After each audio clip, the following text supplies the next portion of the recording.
Magandang araw sa inyong lahat at welcome po sa ating Love Therapy Online ngayong Thursday at nandito tayo once again para pag-usapan kung paano natin i-bless yung ating love life, yung ating relationship. But we have to give you a warning, a reminder really. Anong reminder natin? Even warning. Hindi basta magbabago ang love life ninyo just because nanonood kayo ng love therapy. Yung mga single na nag-expect na mabless yung love life dahil lang sa nanonood. That's not really true. Yung mga married, yung mga couple na basta nanonood and think, basta magbabago yung love life, this will not happen as well. Kasi yung panonood is not enough. It is very important na tayo ay dapat mag-apply ng natututunan natin. And it's not easy. At yun mismo yung problema ng marami, Marge, kasi marami ang even mahilig manood, they even say, ang ganda ng turo, and so on, pero ibinabato agad nila sa asawa nila, yung napanood nila, sabi, panoorin mo, ang ganda para sa yan.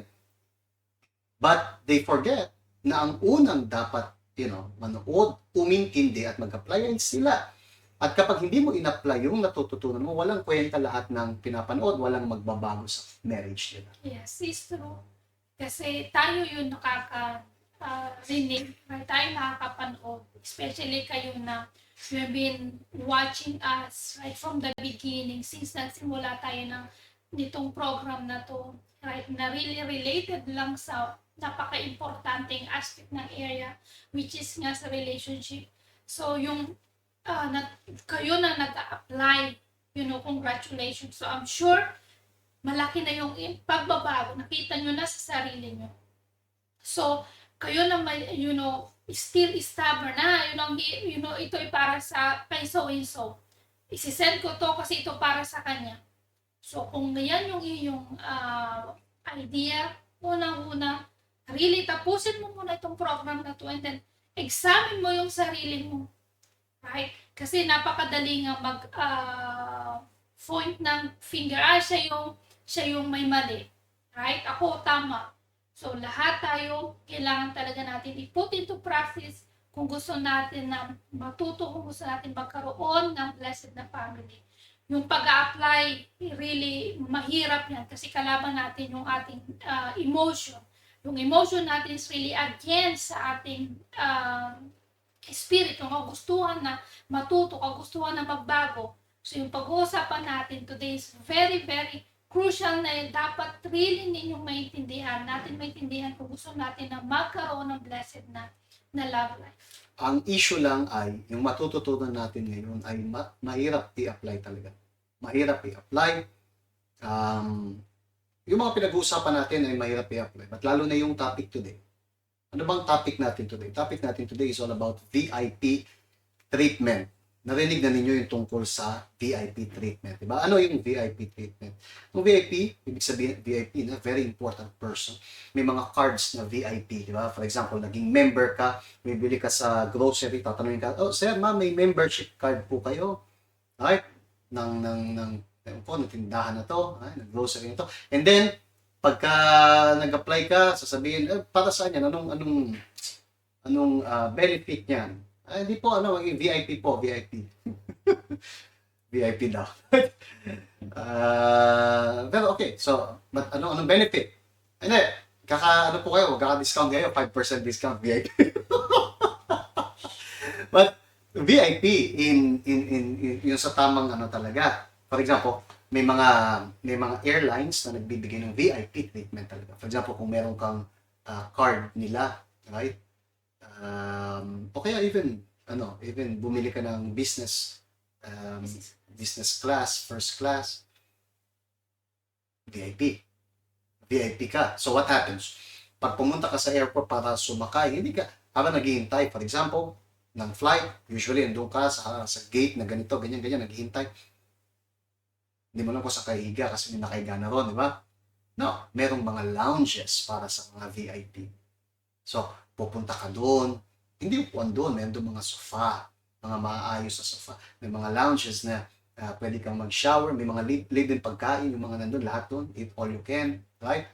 Habang naghihintay ka ng aeroplano. So, andun ka nakaupo sa yung sofa doon sa corner habang naka-charge yung ano mo. Ay, kung gusto mong maligo, no, meron, ano, yung iba meron pagka long flight, iba-iba yung mga VIP lounges. So, yeah. Yung mga treatment ay, yung treatment sa VIP ay different. Libreng pagkain, you eat whatever you want, you sleep doon sa ano mo, and that's it.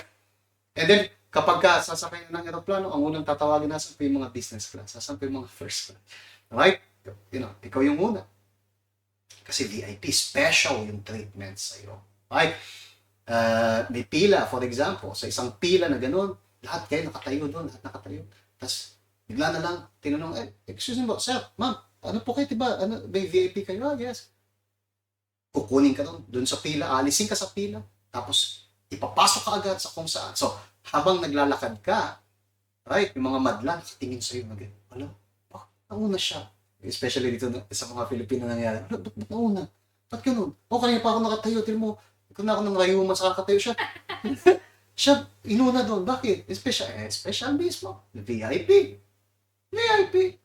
So, ang VIP is a treatment na napaka special. And the truth is that everyone desires to be valued and feel significant. Lahat gustong maging VIP. Lahat gustong Sino bang hindi gusto makaramdam ng ganyan? You feel good kapag ka, ang trato is special. You feel good. Habang lahat ay, pare-pareho ang trato, sa'yo is special. Now, comes yung lesson today. Kasi, pagdating sa relationship, we're not talking about airlines na, we're not talking about yung lounges, we're talking about relationship. Okay?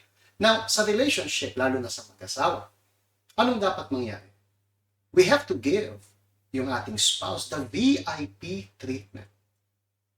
Yan yung sinasabi natin, yung special treatment na yan ay dapat applicable o dapat i-apply kasi yan ay applicable lalong-lalo na sa asawa.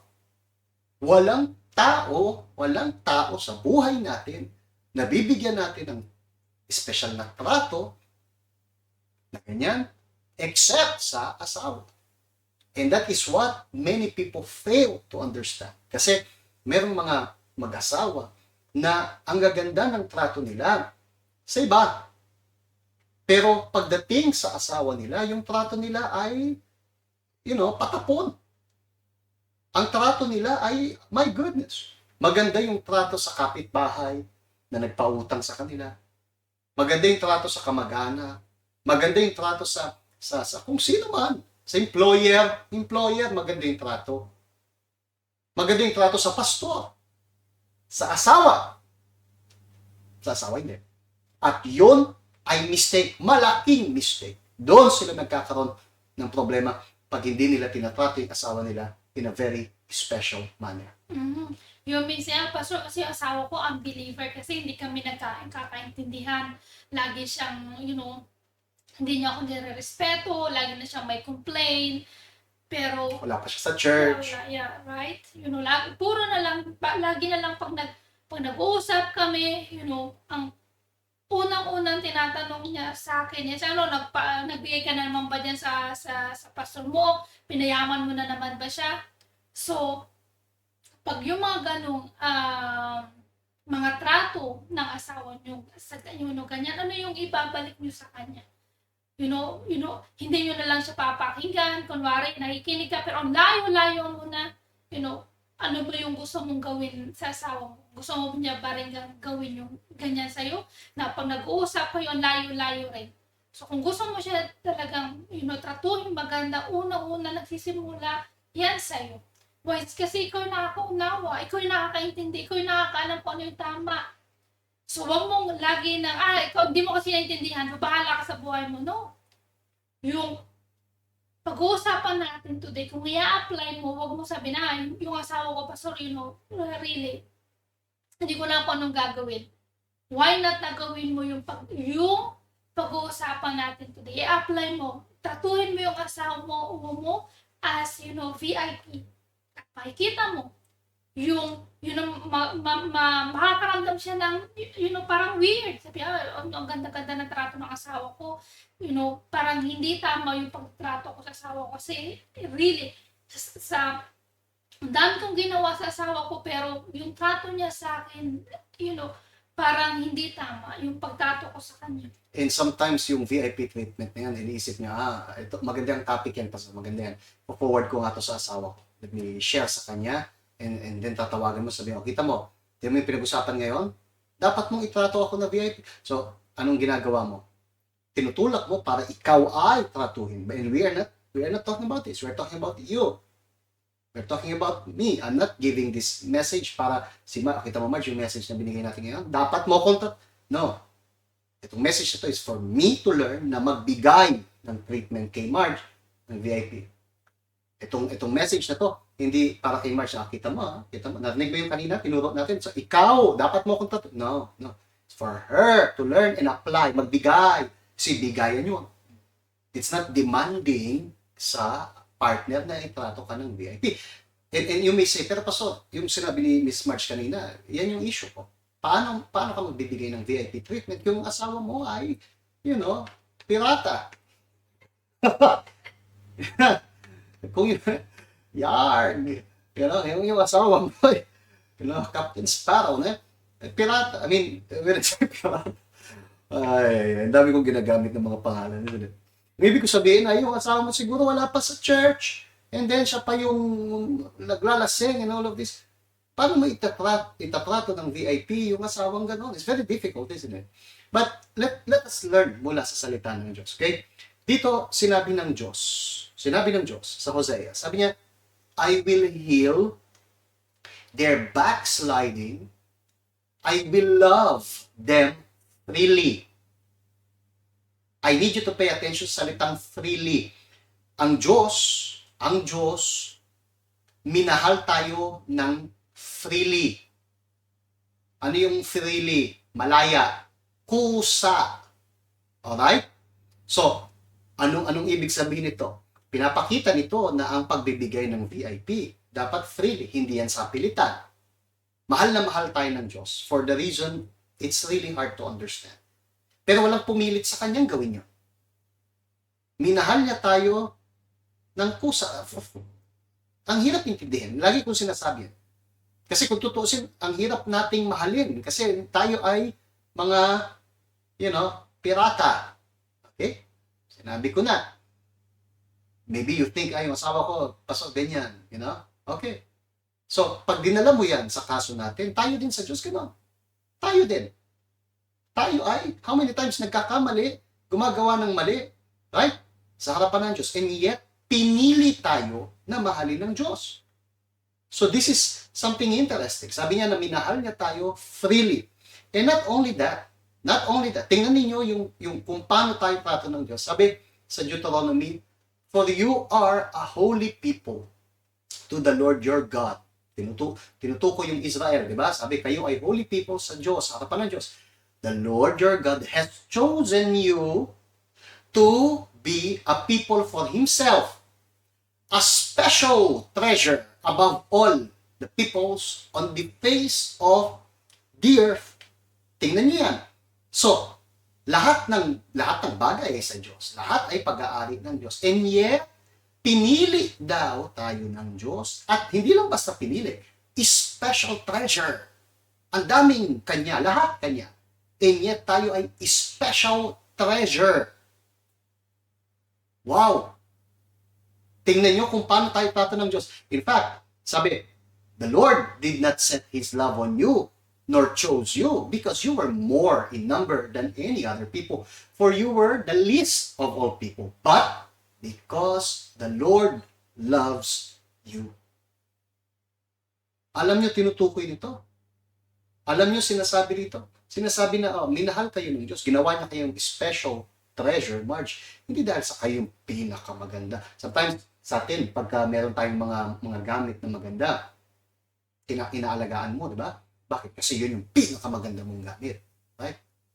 Meron kayong mga jewelry. Merong jewelry doon na talagang sa'yo. Yung iba, okay sa'yo yun. Pero meron ka jewelry na talagang sa'yo. Kasi yun yung pinakamaganda. Ang pipiliin mo yung pinakamaganda. Yeah? Sa Diyos, for some reason, hindi gano'n.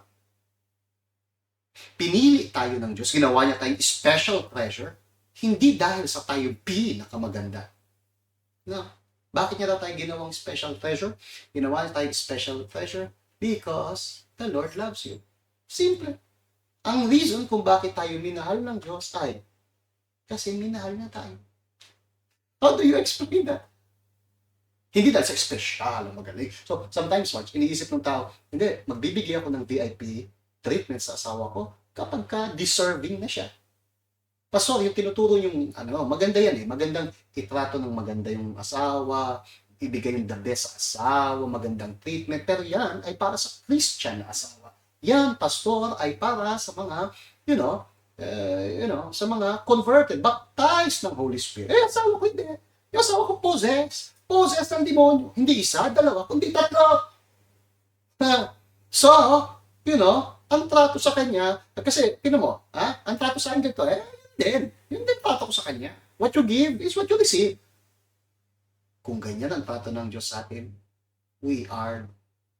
my friend, we're lost. Minahal tayo ng Diyos. Bakit? Kasi minahal niya tayo. Walang explanation, goodness. Walang explanation. Look at that. So, think very well. Kung maghihintay yung tao muna, Marge, na yung asawa magbago, bago itrato, o maybe ang reason kung bakit hindi niya tinatrato ng maayos is because hindi pa converted. Then itong tao to gumagawa ng isang napakalaking pagkakamali sa relationship niya. Mhm. Kasi hinihintay niya, tatratuhin ko lang yung asawa ko ng maganda na, very important persons sa akin kapag, same faith na kami. Kapag nagpupunta na sa church, nagpabaptize ng water, faithful tither, then sa ako ibibigay yung dapat sa kanya. Kasi deserving na siya. Pero this time, ipakinggan nyo yung sinasabi ng Espiritu Santo. Tingnan din natin yung sarili natin. Marami pa tayong pagkakamali. Sobra. And yet, minahal tayo ng Diyos. Sobra rin. Hindi dahil sa magaling tayo. Mhm. Hindi dahil sa sabi doon, sa marami kayo and so on. So, kailangan really, natin intindihin bakit ba tayo, masyadong, matigas pagdating sa asawa natin.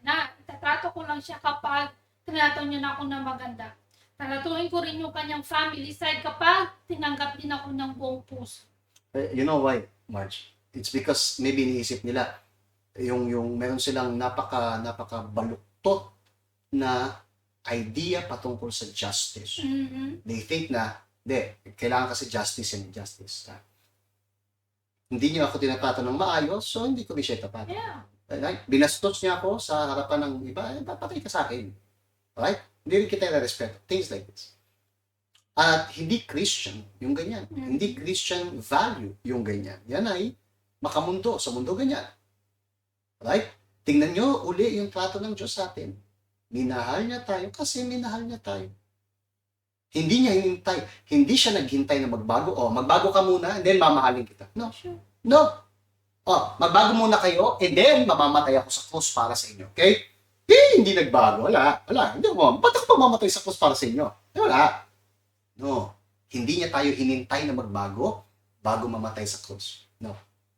Namatay muna siya sa krus. Hindi pa tayo nag-exist. Namatay na siya sa krus. Para Para iligtas na. Tingnan niyo yung trato ng Diyos. He gave. Sa mga taong hindi deserving. In fact, tingnan niyo yung verse na to. Sabi, since you were precious in my sight, sabi ng Diyos, you have been honored. My goodness. And I have loved you. Therefore, I will give men for you and people for your life. Isa yan sa napaka-powerful na confession ng Diyos sa Isaiah. Usually, people talk about John 3:16, which is very powerful, of course, talking about the love of God. But sa Isaiah, merong detalye very powerful. Sinabi ng Diyos, listen, minahal ko kayo in such a way, kaya ko ipagpalitan kahit ano for you. And I always wonder, when I read things like this, I wonder, bakit? We don't deserve. We do not deserve. I think sa sarili ko, okay? I look at myself, we don't deserve. Yung awa ng Diyos, we don't deserve. Pero, bakit niya binigay?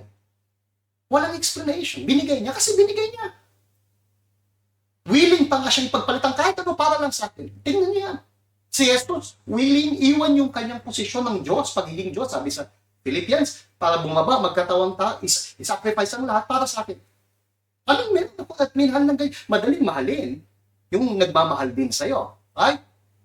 Merong mga lumaki, childhood sweetheart. Right? And so on. Talagang ang bait. Imagine, romantic. Okay. So, madaling magbigay ng VIP treatment sa mga ganon. Ngayon, yung tao, right? Yung tao, sa ngayon siguro, andon, sugarol, right? Andon, sabong, andon.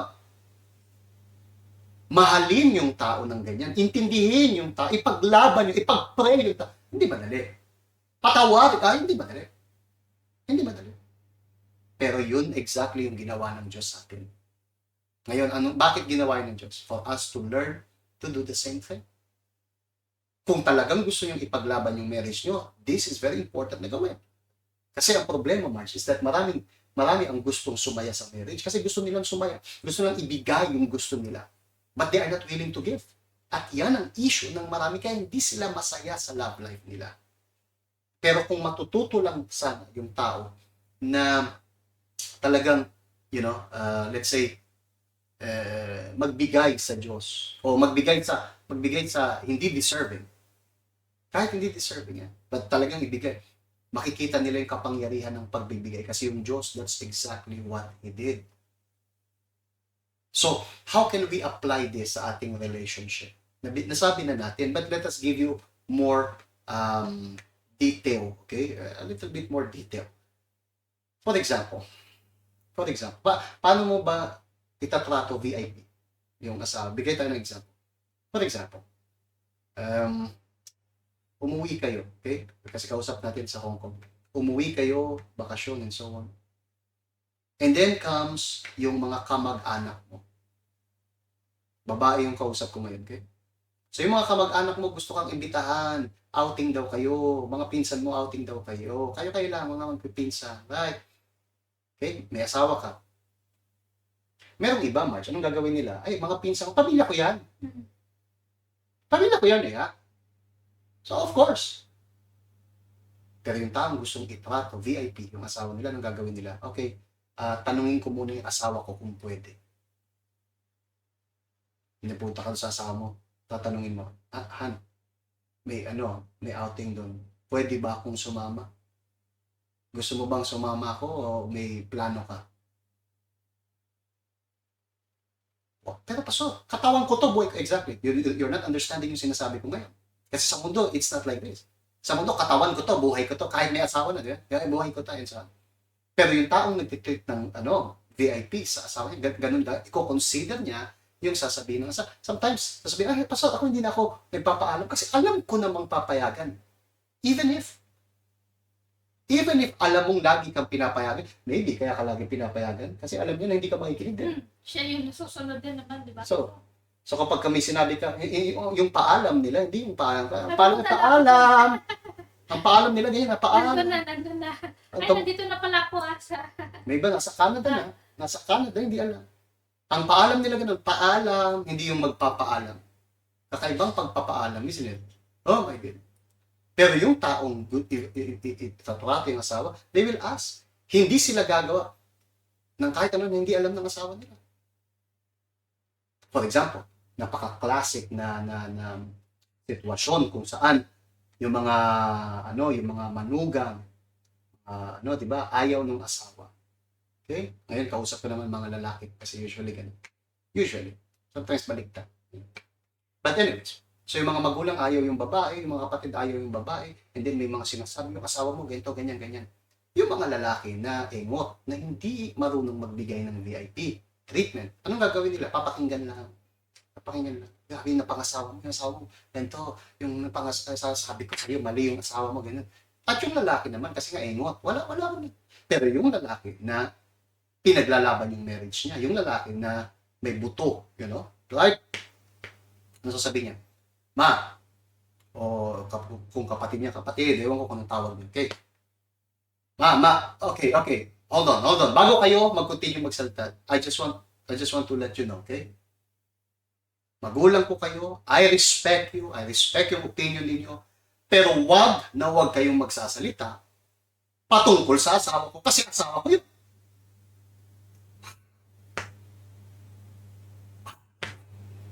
Mga babae, sana pastor, ganyan yung asawa ko. Siguro ito yung record nila. Itong part lang na ito yung record nila. Ipapadala. Imagine merong, ano ba, hindi family meeting, but may mga pag-uusap tapos ganyan yung nangyari. Yung pamilya, kinakausap sa, and then sa harapan ng lahat, yung lalaki. No, listen. May opinion kayo and so on, pero wag na wag niyong pagsasalitaan ng asawa ko. Kasi asawa ko yun. Sa harapan ng lahat. Wow! Yun ay mega points. Yun ay ultra points. Yun ay giga points. I'm telling you, sa mata ng babae, yung babae, yung matutunaw. Matutunaw. You know? Bakit? Kasi yung asawa ko, pinaglaban ako sa harapan ng lahat. Ano yun? VIP. The VIP. Even sa mga anak. Sometimes yung mga anak, meron mga magkasama na may anak mula sa ibang, sa dating, sa ex. Ngayon, they move on, and then sasabihin, wag mo akong pagsabihan. Anak ako ng tatay, hindi mo ako anak. Okay? Kasi galing nga sa ibang, yung bobo, hindi man lang ipaglalaban, hindi man lang sasabihin. Sasabihin, hindi, ayos lang. Kasi yan eh, unawain mo na lang. Yung asawa na may VIP treatment, sasabihin nila, anak, listen, wag na wag mong kakausapin kasi ngayon siya, yung asawa ko, siya yung mama mo. Hindi mo man siya dugo, pero ngayon siya yung tunay mong mama na. Let me teach you, hindi tuturuan ninyo. Imbis na, hindi anak, unawain, wala, si Kapitan, wala, kita niyo VIP? So yan, Marge, yung sinasabi natin, when we talk about VIP, tinatrato mo yung sa harap ng lahat. Sa lahat. Siya yung kaya nga VIP. Very important. Siya yung pinaka-importante sa lahat. Yung iba, tinatrato mo ng maayos, pero pagdating sa asawa mo, siya yung pinaka-special para sa'yo. I'm sure kapag yun yung ginawa nyo sa asawa nyo, malaki yung inyong star. Marami kayong really sa Bonus. sa pakiramdam ng asawang babae, very say, wow, I am secure. Right? Kasi pinaglalaban ako ng asawa ko. Pero yung mga asawa na walang, parang narinig dito and then labas dito, walang pakialam, then it's very hard. Problema niya yan. Problema ng mga babae yan. My goodness. Very difficult. That is why nga kung kayo sa ganitong sitwasyon, una-una, really gusto nyo na itrato kayo ng asawa nyo as, VIP. Then, unang-una, tayo yung magsimula. Kayo yung magsimula. Learn. Put into practice itong natutunan natin today. Kasi kapag sinimulan natin na, put into practice, makikita mo at makikita, yung Diyos, hindi siya bulak.